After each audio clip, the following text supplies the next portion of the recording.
My name is Jenny Breckus. I'm the director of the northern section of the Nevada chapter of the American Planning Association. Together with Scenic Nevada, we're very pleased to offer the third of the lecture series this month. Our speaker is Bill Fulton, who is an urbanist, author, and educator, and now elected official for his adopted hometown of Ventura, California. He's the author of 4 books. One of interest to the topic today is called The Regional City, Planning for the End of Sprawl, which was published in 2001 with University of California, Berkeley professor Peter Calthorpe. He also writes the textbook for California, for students of planning in California, which is about to come out in its 3rd edition. He has a master's in planning from UCLA, and he is a senior scholar at the School of Policy, Planning, Development at USC, where he teaches a course on smart growth. He is also the owner and manager of a research firm in Ventura called Solomar Research, which is a land use planning policy organization. And that I'll turn it over to Bill. Bill will talk about 15 minutes, and then we'll do about 10 minutes of question and answer. Good evening, and thank you very much. First of all, I really do want to thank you. Jenny said that I am a member of the City Council in my town of Ventura, California. We meet on Monday nights, and tonight's meeting had 2 things. Number one is we usually take public comment at the end of the meeting, except for the first Monday of the month when we take it at the beginning. And everybody in town knows this. And the second thing was we were supposed to have a very non-controversial, feel-good joint meeting with our Port District Board tonight. And by monitoring my email and my phone messages today, I can see that this has turned into one of the biggest debacles that has occurred since I've gotten elected because of a dispute between our city manager and the Port District over the development of some of the port property. And I'm really, really, really glad to be in Reno tonight. So thank you very much. And it's been wonderful to be in Reno today. Jenny showed me around this morning. I had lunch today with Greg Krause of the Transportation Commission, who, believe it or not, was my office mate when we were interns at the Regional Planning Agency in Los Angeles. I don't want to say how many presidential administrations ago, and I had a wonderful talk this afternoon with regional planning with some of the elected officials and with Dave Ziegler, and Dave and I know that we could spend all night debating the fine points of TDRs in Lake Tahoe if we wanted to. So it's really always really interesting for me to come outside of California, to look at other places in the West, and to talk about what the growth patterns are and what the policy responses should be, and lessons from California and not from California. I'm going to have to depend on somebody else to move the slides, so I'm going to show you 2 slides at the beginning. Also, by the way, I'm a little under the weather, as you can tell by my voice. Ordinarily, I probably wouldn't use the mic, and I would stand down there, but a very odd thing happened in Southern California this year, which was we had winter. This is not a very common occurrence. It occurs about once every 5 or 10 years. But we had about 40 some odd inches of rain. And it's really been a difficult winter in many ways, and I've been congested for most of the winter and spring. So, but it's a beautiful day here. I was really glad to be here today. Here's my opening joke. This is what Western sprawl looks like. If you ask people in the West what sprawl looks like, they show you this. And then if you ask them what density looks like, it looks like that.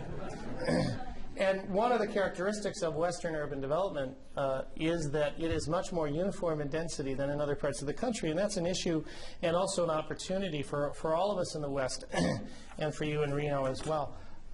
If you go on to the next slide. And I'm going to ask you to keep pushing the button. I'll hold on for a second. Yeah, that's fine. If you look at this map, I've left Reno's not on this map, I'm sorry. But also, if you look at this map, what you realize is that almost every metropolitan area in the West is hemmed in either by topography or by federal land ownership. And although BLM and Forest Service do occasionally sell and transfer land, for most areas, particularly in the interior West, that's your urban growth boundary. Las Vegas has an urban growth boundary. Phoenix has one. If you look at this map, you realize that the only two cities on this map, which are depicted on this map, which are not hemmed in by topography and federal land ownership, are Portland and Sacramento, which are the only two cities depicted on this map which lie in flat agricultural valleys. The third one, actually, which I should have put in, and probably will in the future, is Boise, right? That's the Treasure Valley, which is in a similar situation and has the ability to sprawl to death. But if you look at the entire West and you say, I just did a study of future urbanization in the Central Valley of California. If you look at this map, you can say, okay, where's future urban and suburban development going to go in the West? The answer is pretty obvious, right? This is the most obvious place to put it. And boy, you could run for decades on that. But most of these Western cities are hemmed in, as is Reno, and is beginning to operate in a land-constrained environment. So what's going on to make things different? I guess my bottom line observation, just a second, my bottom line observation is that smart growth has more currency in the West, higher density, mixed use, all this stuff that infill, all this stuff that planners like to talk about, have more currency in the West today. And the reason is that conditions have changed that make these ideas have more currency than they used to have in the past. So what's different? Well, the first one is land is more expensive and more scarce, and certainly in this county you understand that you know, build out of this county is foreseeable. Traffic, the second thing is traffic is more congested and seems only to get worse, and I don't think that that's going to fundamentally turn around. Greg and I talked a lot at lunch today about squeezing a lot of efficiencies out of the existing system, which is certainly what we've been doing in California, and you have a long way to go here, but sooner or later you hit the wall there. And the third thing is, as you know, the population just keeps growing, and also demographically it just keeps changing. It's much more diverse, older, younger, richer, poorer, smaller households, larger households. It's not the uniform suburban style of the past. So the question that this raises is Reno exempt from these problems? And you know the answer to that question. The answer to that question is no. But looking at it from the outside, I had to look at it a somewhat different way. Are you exempt from these problems? Well, a few years ago, I did a study with Rolf Pendall of Cornell in which we looked at urbanization patterns and density of urban development in different parts of in every metropolitan area in the country.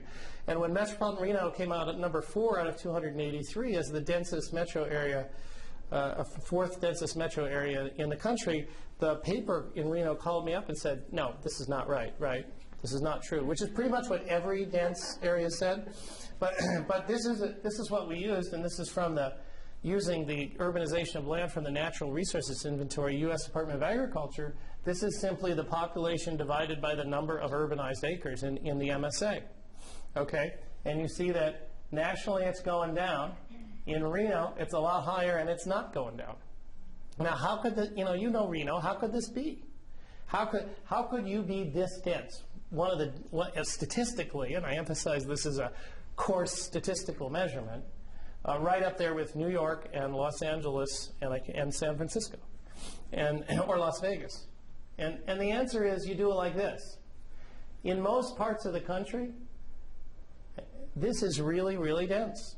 What we do in the West is we build very dense, low-rise, single-family, auto-oriented suburban development. But we do it very densely.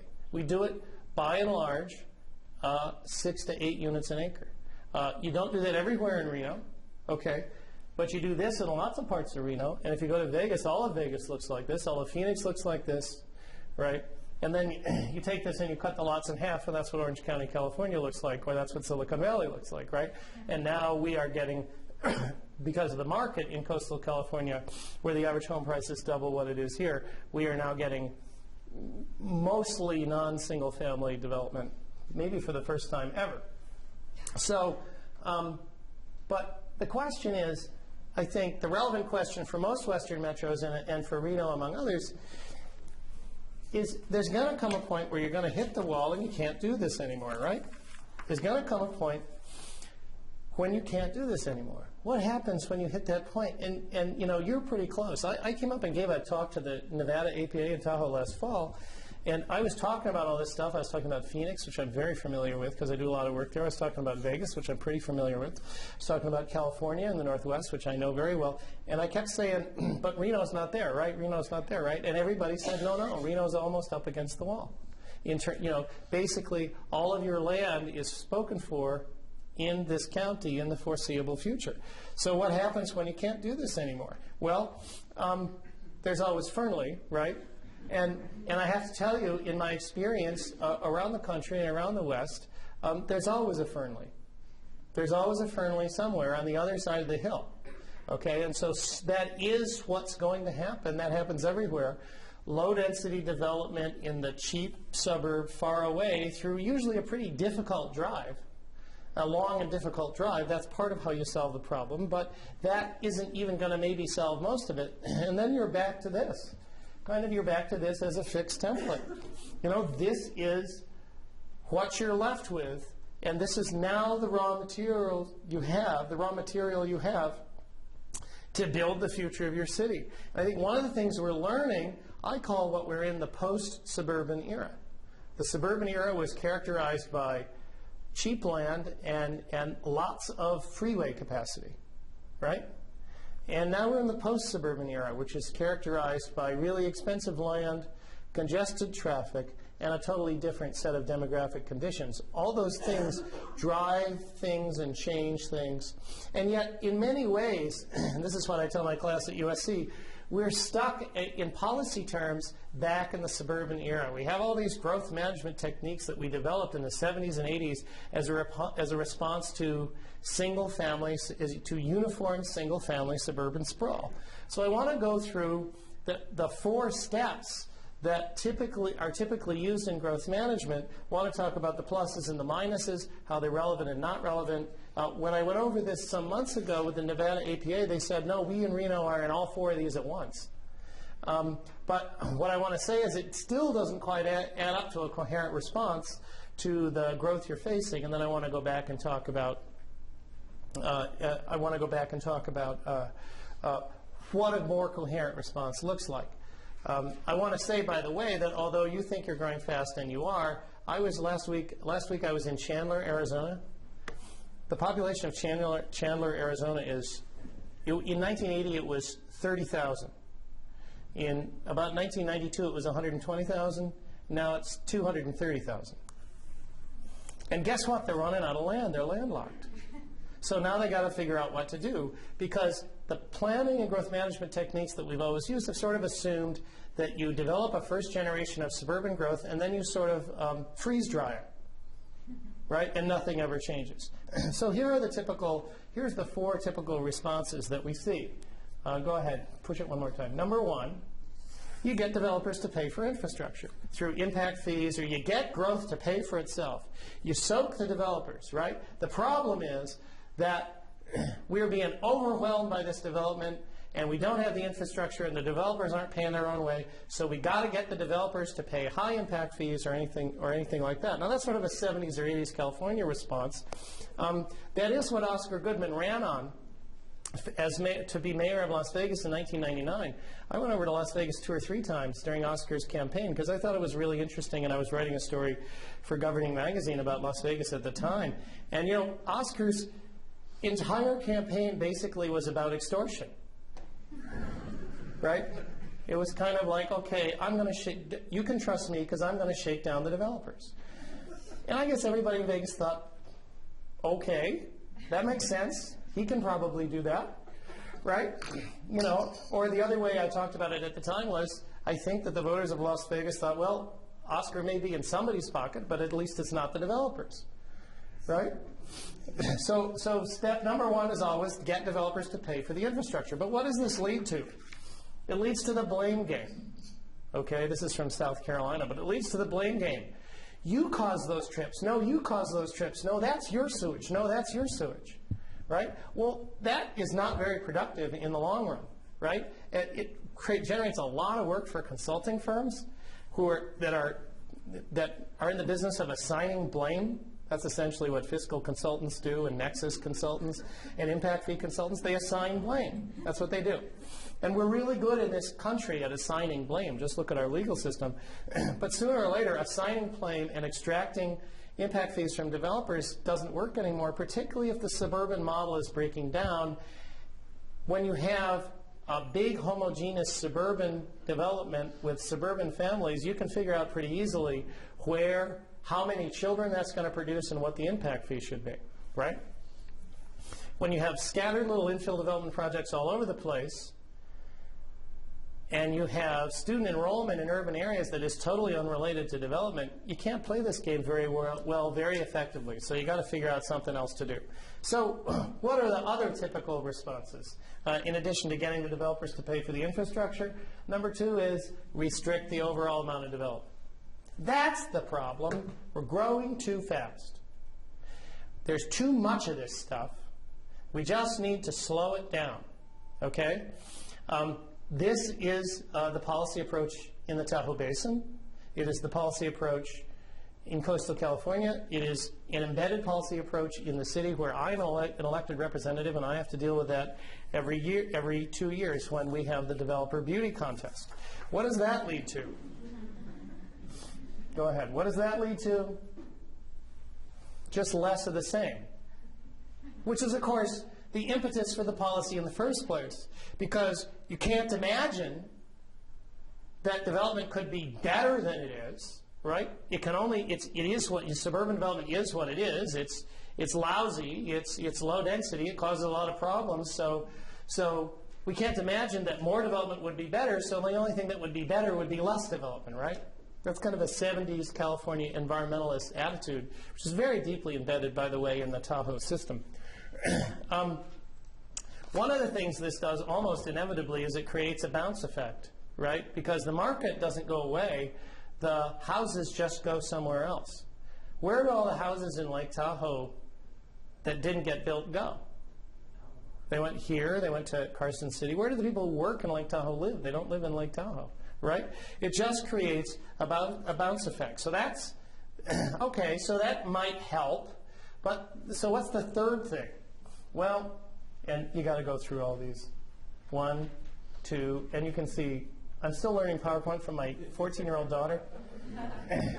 Create some kind of urban growth boundary. That's it. That's it. Go ahead. Maybe we can box it in. This is an urban growth boundary map of my county that I live in, the only county in the nation with a comprehensive system of voter-imposed urban growth boundaries that cannot be changed without a vote of somebody at the ballot box. Okay? The boundaries don't make a whole lot of sense, particularly in the city I live in, which is this one.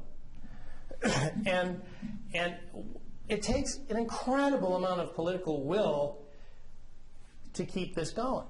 Right? And if you look at any place that's had an urban growth boundary, I'm generally, I think, in favor of some kind of urban growth boundary or some kind of urban service area. Did I unplug something? What generally happens is they get ossified, and if there is political will, nobody ever wants to move them, right? If what you're dealing with is a traditionally suburban single-family environment, what you get at first is smaller lots, right? Because land prices go up. You also get a tremendous amount of pressure to move the line. And the more land prices go up, the more pressure you get to move the line. In Portland, where they created a very expansive urban growth boundary in the 1970s, really the main effect at first, for the first 15 years, was that lot sizes went down so that they were only twice as big as lot sizes in Southern California. Lot sizes in Southern California are still double what they are in suburban Portland. And that has to do with land supply and land price and market demand. Okay, in Portland there wasn't very much market demand for a long time. Only now in Portland are they truly beginning to address the question. Only now in Portland are they truly beginning to address the question of truly higher densities revolving around the What's that? If you all want to just gather around, it's only now are they truly beginning to address this. But what it doesn't do is it doesn't do the fourth thing, which is usually the last thing anybody ever comes to, which is to actually change the development pattern on the ground and change the form and the nature of urban development so that it's different. Okay? None of those previous three things address the question of altering the nature of urban development. They all assume, see if you just gather around, they all assume that the pattern of development, the suburban pattern of development, is kind of a fixed thing that you can't do anything about, and that therefore you have to manipulate it so that this awful thing is boxed in some way, right? Either it gets more expensive to build, or you only allow so much of it, or you only allow it in certain places. You never really talk about changing it. Okay? And that's the big difference when we've had the price run up in the West and the land constraint, which of course is California driven here, and the land constraints that are emerging. That's the big difference. That people have really begun finally to look at changing the development pattern on the ground. Here's just one example. This is actually in Davis, California. This is a 17-unit per acre project with granny flats. Actually, in Davis, they call them grady flats for the graduate students. But this is, this does not look like a high-density development project. And yet this is at a level of density that would be unacceptable in most suburban communities. There would be a revolution if you proposed building 17 units an acre in most suburban communities. And the reason is you talk about numbers and not about pictures, right? So I think the most important thing to do is to begin to figure out where the opportunities lie and how you change the development pattern on the ground in the context of an overall policy framework. So how do you get from here to there? You do it in several ways. Go on. Number one, you understand the regional pattern. Here, you're going to have fun now, okay? Because you're just going to get to push the button several times. This is Baltimore, Washington, and this is just follow the bouncing ball as you see how development patterns have changed over the last 100 years. Keep going. Just go quickly. Okay, and then the next slide shows you this was in 1900, and this is in 2000. And by understanding the regional pattern, one of the things you often do is point out to the population that this development pattern is creating something valuable, but it's also losing something valuable. Okay? This is more prevalent in the East Coast where there's less protected land, but you could do the same kind of a map for Reno, and except for the federal land, it would look a lot like this, wouldn't it? So one thing you've got to do is understand that regional pattern that you're creating, which, of course, is not something, which is something that the regional planners and regional transportation people know how to do, but it's not something that local elected officials like me have any motivation to understand or do, right? The old joke, I can remember when we worked at SCAG, Greg, the old joke was, if you looked around the offices at SCAG, who were the senior executives at SCAG, which was a really big regional planning agency, they were mostly the former elected officials who had gotten involved on the SCAG board and then had gotten defeated for re-election because they weren't paying attention to what was going on in their town. They were paying attention to these lofty and important regional issues. So number one is to understand the regional pattern. Number two is to have a plan and implement it. And this doesn't always come from government, I have to say. I want to talk just for a minute about probably the most successful effort to have a regional plan and understand it, which is Envision Utah. Go ahead and click once, and then I want to talk, and then just hold it for the moment. Some of you may be familiar with Envision Utah. If you're not, go to envisionutah.org. And this is also featured in the regional city. See how hemmed in Salt Lake is? Looks a lot like Seattle, actually. It's very similar, except for the religion. No, right? The bay and the religion is really the only difference. There's a lake instead of a sound, and it's a different religion. That's really only the different, and a different political party in charge. That's pretty much the only difference. But what happened was that the governor, Mike Leavitt, who's now the HHS administrator, is a Republican, a pretty conservative Republican, realized he had to do something because essentially all of these outlying areas, like here, these are all the Fernleys of Salt Lake, right? And they knew that they had to do something, get the big regional picture, get people to understand it, and make some tough choices about what the future of Salt Lake City was going to look like, planning for the next, and Peter Calthorpe always says, every metropolitan area in the West is just planning for the next 1 million people, right? How do you do it? So the governor realized that there was no government entity, particularly in Utah, that could do that. So he basically got together with his business friends and convened a regional civic nonprofit organization that was created to devise a regional plan. And this entity became the darling of the foundations and is still heavily funded by the California-based Hewlett Foundation. I will say a second thing, though, which all of you who are elected local officials know, you still got to do it at the local level. You can conceptually buy into, and basically what this plan was, is you concentrate development along this north-south spine.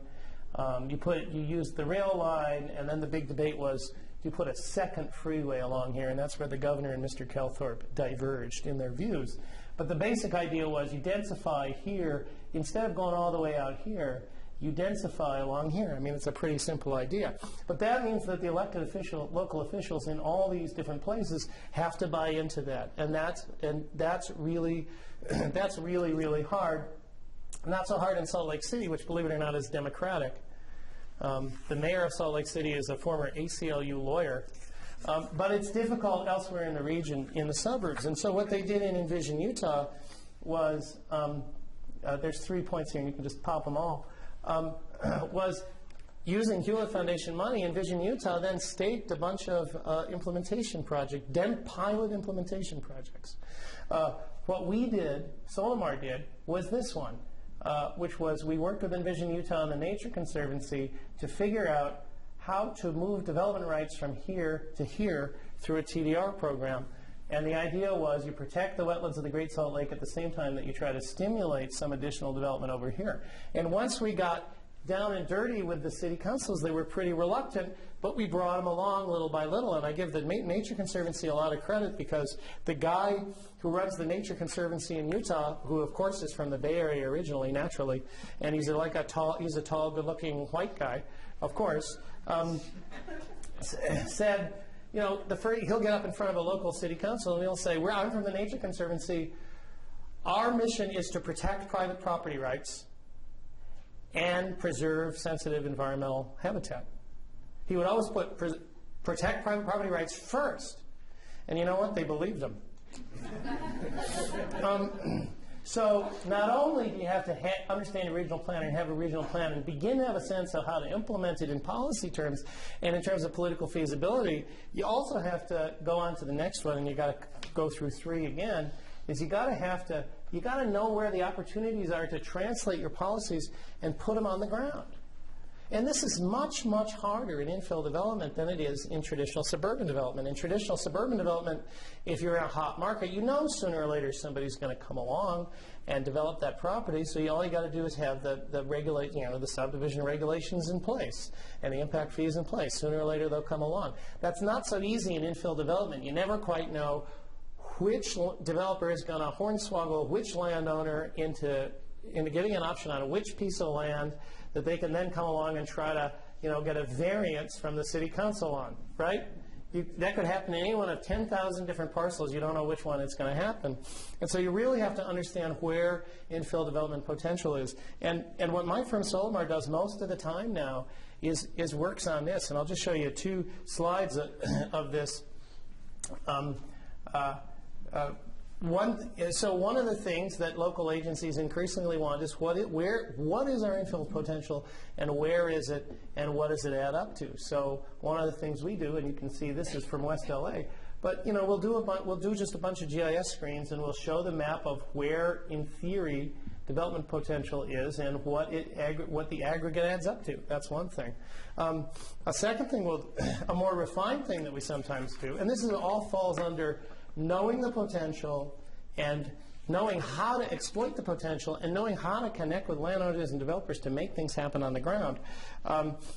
This is another example in which LA County was passing a TOD, Transit-Oriented Development Ordinance, that had all these incentives and parking rates and density bonuses in it.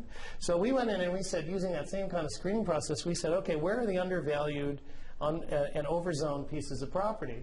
right? And how do they line up to these zoning categories which were being refined and created under the TOD ordinance? And then this is right next to a Green Line station in an area of LA that doesn't have very much demand. And then on top of that, then what we did was we went in and we said, okay, these are the kinds of parcels and the kinds of projects that your TOD ordinance is designed to stimulate. Let's go take a look at the most obvious parcels. This was one. There was like consolidating 3 parcels over here, and see whether the TOD ordinance, adding the TOD incentives, will make the project pencil for a developer. Right? A community development corporation is in the business of doing those 2 things. So and I tell my planning students the single most important skill that you could have that you don't have is understand a pro forma and run your developer's pro forma so you know the numbers he's looking at when you're reviewing his project and you're trying. And when you're implementing a new policy and you don't understand why nobody's taking advantage of it, well, maybe the reason is it doesn't help the developer pencil a project. It doesn't motivate them in the right way. And I have to say, another thing that is tremendously important and difficult to do in this process is to understand and anticipate and identify the motivations of these landowners, particularly commercial urban landowners. I mean, when we went in and looked at all these parcels, we found, these are houses and they were trading hands at fairly good prices, mostly upwardly mobile Latino families either trying to buy a house or trying to buy investment property. None of these properties had changed hands, ever. There was probably half of them, the assessor had no record of them ever changing hands. And so you're in a situation here where you're the starry-eyed planner for LA County and you say, oh, we have this TOD ordinance, it's got parking breaks, it's got increased density, it's got, you can have staff review instead of a CUP, all this stuff. And then you look at this guy, and this is a supermarket, right? That's a 2-acre lot, which in central LA is an enormous piece of property, right, that you can probably build 100 to 200 units of housing on. This guy, there was no record of when this guy had ever bought the property, which meant it's debt-free. In California, it's got pre-Prop 13 taxes, which are very low. And he built the building was built in 1971, and he's got a market on it. The guy has a revenue producer on a property that has no carrying cost, right? Which means, as I like to say, this landowner is in the business of cashing checks, right? He's in the business of cashing checks. And theoretically, if he partnered up with some developer, he could get really rich, right? But why bother? You're in the business of cashing checks. And I have to say, this is where a lot of infill strategies break down, I think, is not knowing the consequences of the policies that you put into place, not knowing how they affect the market, and particularly not knowing what's going to motivate these very reluctant urban landowners to move their land in a way that makes sense from every other point of view, even an economic point of view. And so I really think that this is where the rubber meets the road in infill development and planning policy is because one of the things I always say, developers hate this when I say it, but from the perspective of public agencies and planners, private capitalist developers are in the business of implementing public policy, right? They hate to think of it that way. They don't think that's what they're doing, but we think that's what we're doing. And so, and they have to be because most land is privately owned. So if they're going to do that, we got to figure out what motivates them so that they'll actually go do it. And that's a lot more complicated in an infill situation than it is in a traditional suburban situation. Land markets are funny, landowners are funny. So finally, once you've done all that, if you go to the next slide, you understand the regional pattern. I'm going to list these and you can put them up. You have a plan and in the local policy terms you manage to implement, which is no easy feat. You learn where the opportunities are. What's the last thing you have to do? You actually have to put good projects on the ground. You actually have to build something that's an advertisement for your policy that will make citizens want more of it. I mean, imagine that, trying to get citizens to want more of a certain kind of development rather than less. And you have to get landowners and developers to want to build it. And so, just to give you an example from the regional city, this is in Silicon Valley, market demand capital of the world. right, where you can do a lot more things than you can do many other places. This is a pretty famous, what they call dead mall project. This is right along Highway 101. This is in Mountain View, I think. This was an old mall that had closed. The Caltrain line, which is the commuter rail between the heavy rail commuter line between San Francisco and San Jose, happened to run right by the property. And so what Calthorpe did in this case was he came in and designed a pretty dense but nevertheless very nice single-family residential neighborhood connected to a new Caltrain stop right there. And this is generally what it looked like. I mean, nobody's got a side yard or a backyard, but nobody in California has a side yard or a backyard. What we build in California now are basically townhouses masquerading as single-family houses. You know, we're hanging on to the single-family dream in California by this much. Quite literally. Look, see? There's the single-family dream right there, okay? But what you can do in a situation like this sometimes, because the demand is so hot, is you chop down on the, you see what he did was he chopped down on the backyards just a little bit, and he created some pretty nice green spaces all around. It made it more into a neighborhood, and you can see, again, this depends on the motivations of the landowners, but you can see that you could carry this on here and here and here. And that depends, of course, on the motivations of the landowners and whether or not the existing commercial here is successful in an ongoing way. So there's 3 points I want to make here. Number one is, if you want to foster regional change, one of the things I learned from writing The Regional City with Peter was that the most basic nuts and bolts thing of building a building on the ground has to be connected to the regional vision of the future growth of the region. They have to be connected. And you have to see how they're connected, not only for private development projects, but for projects of public investment too. And some of this implementation is policy. You got to put the policies in place, whether it's a reduced parking ratio, increased density, whatever it is. But some of it is, one more point, some of it is, go ahead, some of it is simply building stuff on the ground. Building stuff on the ground that looks good, that people like and they want to go to, and that they want more of. And one of the most remarkable changes I've seen in the United States in the last 20 years, and particularly in the West, is that people, although they often prefer to live in suburbia still, people are hungry for a more varied urban experience as a part of their life. That wasn't the case 20 or 25 years ago. People are hungry for it, and people will, if you do it well, people will be attracted by it. People will want to come and experience it. They will buy things. They will do things. And a small number of them will actually want to live in the middle of it. Okay? A small number, and it profoundly changes your life. I lived in a typical suburban neighborhood built in the 1960s for 16 years, and I've lived in downtown Ventura for the last year and a half.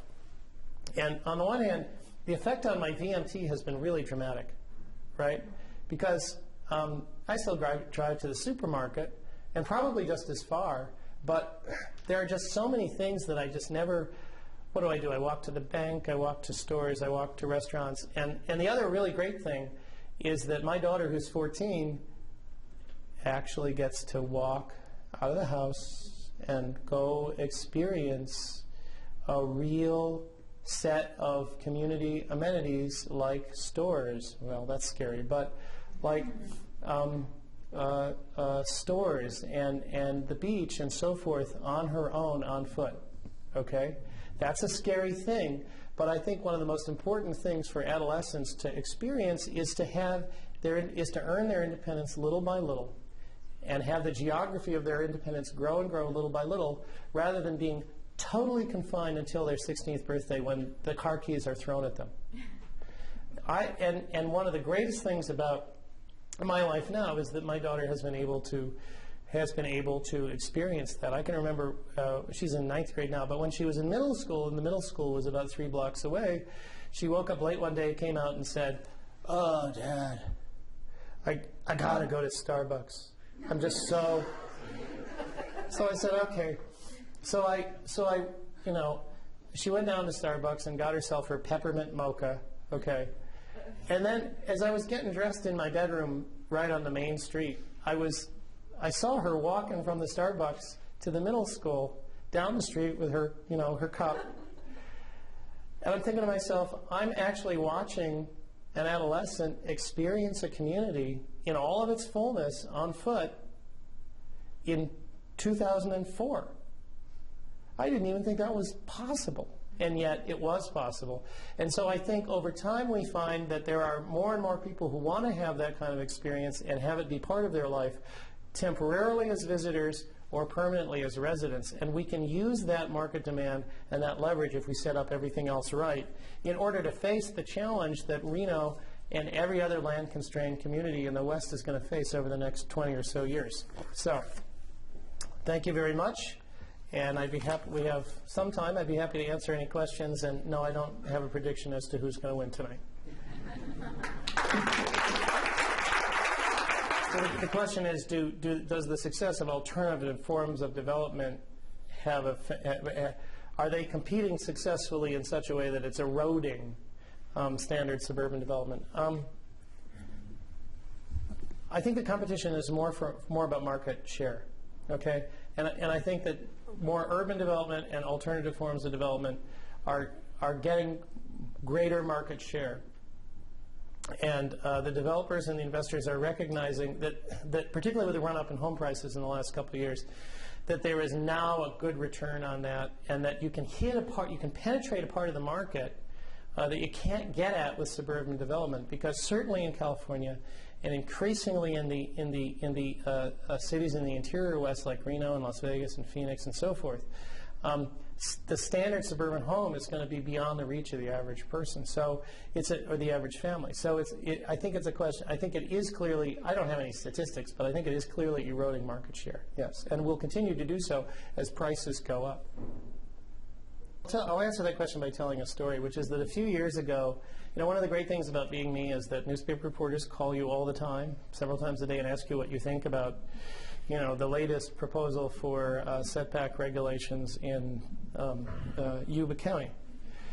And a couple of years ago, a reporter called me up from the LA Times and said, referring to a neighboring suburban-style city that I won't name, even this far away from home, said, this city has a problem that the Planning Commission is considering dealing with, is trying to figure out how to grapple with, which is that this city has a 6-foot side yard setback requirement in single family, right? And traditionally it was everything was one-story ranch style, right? But now, as has been the case in Southern California, everybody's building 2-story, undergrown mansions, overgrown suburban tract homes, right?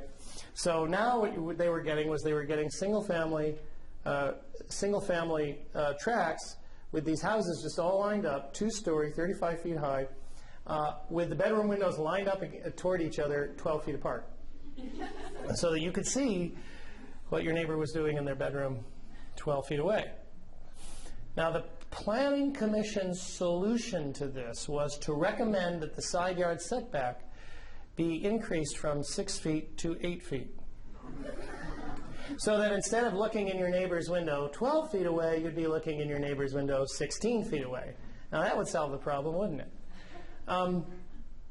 My belief is that solves, that goes back to the suburban idea that all problems and all conflicts and all incompatibilities can be solved by putting more space between everything.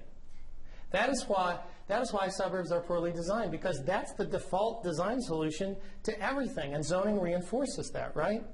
When you get into an urban environment and close proximity of potentially incompatible things, such as me reading and my neighbor doing something else in their bedroom, those are inevitable conflicts, and you can't solve that problem by more space, so you must design your way out of those problems. You must design your way out of those problems. When 20 almost years ago, when I was the chairman of the Planning Commission in West Hollywood, in central Los Angeles, a city in which every single commercial parcel except for one abutted a residential parcel. Right? You had to design your way out of that problem on every single project. There was nothing else to do. And what I used to tell the architects was, in this town, there are no rear elevations. There is no back of the building in this town. I'm sorry, you've got to figure something else out. So I think that's partly what form-based code is trying to get at, right? And then the question becomes, do these design solutions get created by code or by the capriciousness of the design review committee, right? And that is a struggle I can see in the planning profession right now. But design becomes much more married to land use, and use in a certain way becomes less important. Design becomes more important as we enter into more of these infill situations. And that means you have to be more flexible about certain things and less flexible about other things. The question is, in an urban setting, how do you get city officials to understand property owners' motivations, and how do you engage them in a partnership in changing and improving the city? I think you have to persuade them that redevelopment will not solve all problems. That's my answer to that question. That's the traditional solution, is you'd simply just use tax increment money and eminent domain to get rid of them, right? And to take the entire thing under the control of the city. But if you go back to look at the green line example I showed, it's clear to me that, number one, there isn't enough tax increment money in the world, and number two, there isn't to write down all that land, to buy it, and number two, there isn't enough political will in the world to use eminent domain on every single parcel you're going to have to do infill on. So therefore, if you get past that one, I mean, and that's a suburban era idea too, in the sense that redevelopment is the heavy-handed governmental response to suburban development, right? But we live in a different era now, one in which we really do have to protect private property rights, one in which the average citizen's taste for heavy subsidies and the heavy hand of government is less than it used to be. And so this is sort of like beyond redevelopment, right? Once you realize you can't write down every piece of land, and you can't take every piece of land by eminent domain, and you have to do that very selectively, then you're down to, instead of powering the landowners, you actually have to understand them and work with them. But step one is to get past the redevelopment mentality and use that mentality only selectively for very important things. There was a hand here too, right? Yeah. Where's Reno in this? Yeah. You're getting there. I mean, I have to say, this is a pretty blunt thing to say, but in California, my experience was that was directly tied to the average home price. And when the average home price got ridiculously high, then developers and landowners were willing to look at options, particularly for housing, that they had been unwilling to look at previously. The simple fact of the matter is, and don't take this out of context, please, your home prices aren't high enough yet to cause that kind of transformation, okay? But what you can do is you can take advantage of, I mean, that's a real sea change in 5 years that I've seen in California, particularly Southern California, where you're seeing urban development projects that you never would have imagined in 1999 are in the ground and fabulously successful. What you can do in Reno is two things. Number one is you can use the city government's powers, such as they are, to stimulate the pioneer projects. And the second thing you can do is focus on and identify the market segment that does want a more urban lifestyle, and find the developers who know how to build that kind of project.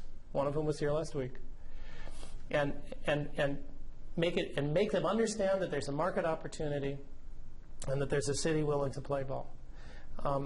Because that's what it takes. That's what it takes. Some of it will require city initiatives, city subsidies, and so forth. But a lot of it is just persuading private developers and private investors and the landowners who are sitting on a parking lot that makes money that there is a market here, as there is in most Western cities now, for a more urban type of living, that there is a market to live walking distance from the kayak park in downtown Reno, which there is. But if you're a conventional developer or a conventional investor, you're not used to thinking that way and you don't believe it. And I have to tell you as well, to be very blunt, in many cases, what we have found is that the local development community does not have the capacity to figure that out and make that transformation. You need a few select high quality. You have some landowners usually who figure it out, but they're not very sophisticated, so it takes a few select highly skilled, highly sophisticated developers from the outside to come in and do a couple projects and get over that learning curve so that everybody knows how to do it. Did you The question is, what happened to that particular shopping center that was redone in the slide that I showed? And the answer is that first of all, retailing is a very faddish industry. And so trends in retail real estate and what's successful in retail changes every 3, 4, 5 years. And it's very easy to fall behind the curve. And a lot of smaller shopping centers, even if they were cute and successful, just got totally blown out by the big box discounters. And really what's happened is that the middle of the shopping center market has vanished. And the future of retailing is really about, I want a faux replication of the Union Square shopping experience, or I want to go to Walmart and buy as much as I can, as cheap as I can, as fast as I can, right? Those are the only two things I want to do, and there's nothing in the middle. So the regional mall with the Dillards and and the Gottschalks, those are the malls that are going to die, and those are the malls that are dying, and particularly in a place like the Bay Area, which went really upscale really fast, particularly in Silicon Valley. The retail market altered so rapidly that a lot of those places were rendered obsolete quickly. And so there is a lot of surplus commercial property, both on commercial strips and in old shopping centers, in both the Bay Area and Southern California. We had one more hand up, so let's do one more question. The question is, as all the cheap stuff that fueled sprawl, cheap land, cheap labor, cheap water, I don't know, cheap architects, what was the other thing you said? Cheap everything. Is the fact that all those things are going from cheap to expensive? Is that going to force every community to face this? And my answer, I'm a land use guy, okay? So my answer is, it's land supply and land cost that is going to force people to look at that. It's land supply and land cost. When a jurisdiction or a community begins to run out of land, and therefore that land gets really expensive, and therefore that community begins to feel its competitiveness threatened, that's when they begin to think differently. And I'll give you a good example. I was saying earlier today, or I was saying perhaps to you earlier tonight, that these conditions are true in the West, but they're not true in the South, right? Where there's still plenty of cheap land, right? And where the future clearly, in the South, the future clearly is, a single mega metropolis of tens of millions of people all living on 1-acre lots stretching from Richmond to Birmingham. That is the future of the South. And it's very hard to get somebody from the South to see that and say to them, is this really what you want in the end? Right? It's hard for them to see that. But one of the things I did, that my firm did, was we were called into Nashville, which is a combined city-county government, Nashville-Davidson County. And even in the South, the core counties are beginning to run out of land, and they're beginning to lose certain kinds of development to the outlying counties. And what the planning officials in Nashville-Davidson County said was, if we continue to allow 2-acre lots all over the place, we're going to be out of land in 5 years, and we're going to be totally non-competitive within the metropolitan region. So what we have to do is we have to figure out how to provide a product that is higher density so we can serve our land supply, yet also higher value and provides market differentiation between us and the outlying counties. So even in a situation like that, the jurisdictional boundary was essentially a land constraint, at least for some of the political and policy leaders. So in any community that feels the pinch of land constraints, I think they have to face that, because the only response to, if you have continuing growth, the only response to reduced land and higher land cost is increased density. That increased density will happen in all those places. And so one of the good things about communities in the West right now is that they are beginning to address that question in a forward-looking way and say, okay, we're going to have higher density whether we like it or not. What can we do with that? What can we do that's better than just the default of the auto-oriented townhouses and apartment complexes? And that, I think, is why I have a friend, I'll close on this, I have a friend at Virginia Tech, Rob Lang, who says the South is hopeless, the Northeast and the Midwest are hopeless because they have vast amounts of land and no demand. And the South has vast amounts of land and a lot of demand, and everybody lives in 1- and 2-acre lots. The Northeast and the Midwest are hopeless because they have vast amounts of cheap land and no demand. The West has no land and lots of demand. And so what he'll say is, The problem of the urban growth in the West is just an urban design problem. It's just an urban design problem. You have a fixed template. You have a lot of demand. You're going to have a lot of growth. It's a question of how you organize it to make a more urban model work, which, by the way, will help to protect the precious sense of open space that most people in the West value as well. And that's why I think it's an exciting time to be working on this in Reno or throughout most of the West, either on the Pacific Coast or in the interior West. So with that, I'll say thank you very much. And I've had a great time being in Reno.